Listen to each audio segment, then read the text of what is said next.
Hello everyone and welcome to my channel. আজি বহুত দিনৰ পাছত এটা নতুন ৰেচিপি লৈ আহিছো আৰু হেতু ৰেচিপি হৈছে সুঙাত দিয়া কুকুৰা মাংস। তেন্তে আহক আজিৰ ভিডিওটো আৰম্ভ কৰো। সুঙাত দিয়া কুকুৰা মাংস বনাবলৈ মই ইয়াত আধা কেজি চিকেন লৈছো। তাৰ লগতে মই ইয়াত এটা পিয়াজ চপ কৰি লৈছো।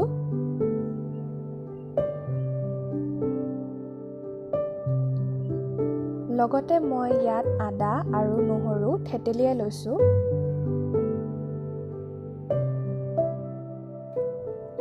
লগতে লৈছো মই 4টা জলকীয়া গিটাও মই অলপ থেতেলিয়াই লৈছো। তাৰ লগতে মই ইয়াত 2 চামুচ জালুক থেতেলিয়াই লৈছো। এতিয়া গুটেইখিনি ভালকৈ মই মিক্স কৰি লম।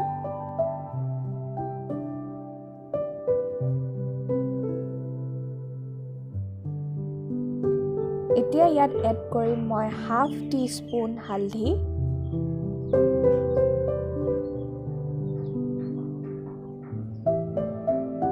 Half teaspoon red chilli powder,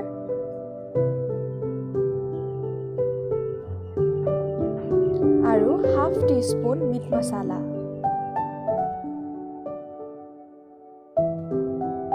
তাৰ লগতে মই ইয়াত এড কৰিছো অলপ নিমখ আন্দাজ মতে।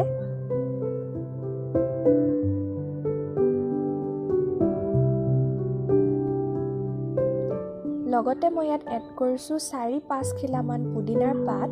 এটো টোটালি অপচনেল হয় আৰু তাৰ লগতে মই এড কৰিছো ইয়াত ধনিয়া পাত।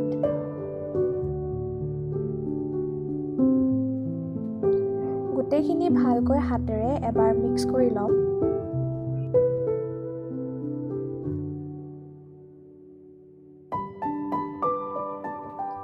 ইয়াত মই এতিয়া এড কৰিছো 2 টিস্পুন মিঠাতেল।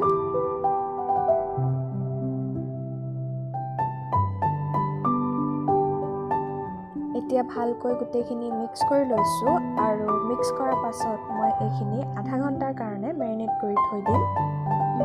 এতিয়া আসলতে যোনটো সুঙা লৈছো সেই সুঙাটো ভালকৈ ভিতৰৰ সাইডে অলপ পুৰি ল'ব লাগিব যাতে সুঙাটোৰ ভিতৰৰ সাইডে স্মোক ফ্লেভাৰটো আহে। মই নাই কৰা বাৰু, খুৰাই কৰিছে। আৰু প্ৰায় 1 মিনিট মান পুৰিলে হ'ব, নহলে সুঙাটোৰ ভিতৰৰ সাইডে জ্বলি যোৱা চান্স থাকে। আৰু সুঙাটো পুৰি হোৱাৰ পাছত ইয়াত এপিচকে চিকেনৰ পিচেছখিনিও হুমুৱাই দিছে। আৰু এনেকৈ সেম প্ৰসেছত মই ইটো সুঙা ৰেডি কৰি লৈছো আৰু মই আধা কেজি চিকেনৰ কাৰণে ডাঙৰ 2টা সুঙা ইউজ কৰিছো। এতিয়া মাংসখিনি হুমুৱাৰ পাছত সুঙাটো ঠিলা দিব লাগিব।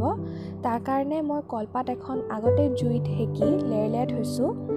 সেইখন এতিয়া ভালকৈ হুমুৱাই দিম। কলপাতখন কেঁচাকে নিদিব, নহলে ফাটি যোৱাৰ চান্স থাকে। আৰু ভালকৈ হুমুৱাই দিব যাতে তাৰপা মাংসখিনি উলুৱাই আহিব নোৱাৰে।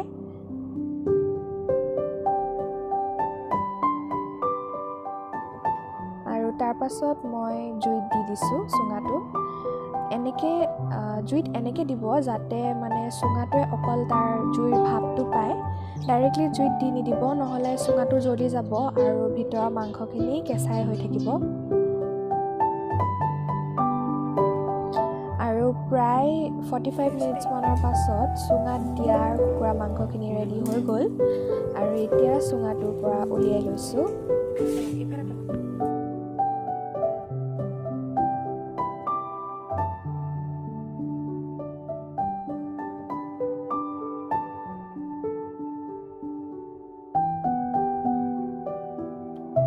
সো এইটোৱে আছিলে আজি আমাৰ ৰেচিপিটো। যদি আপোনালোকৰ আমাৰ ভিডিওটো ভাল লাগিলে তেন্তে লাইক কৰিব আৰু মোৰ চেনেলটো সাবস্ক্ৰাইব কৰিবলৈ নাপাহৰিব।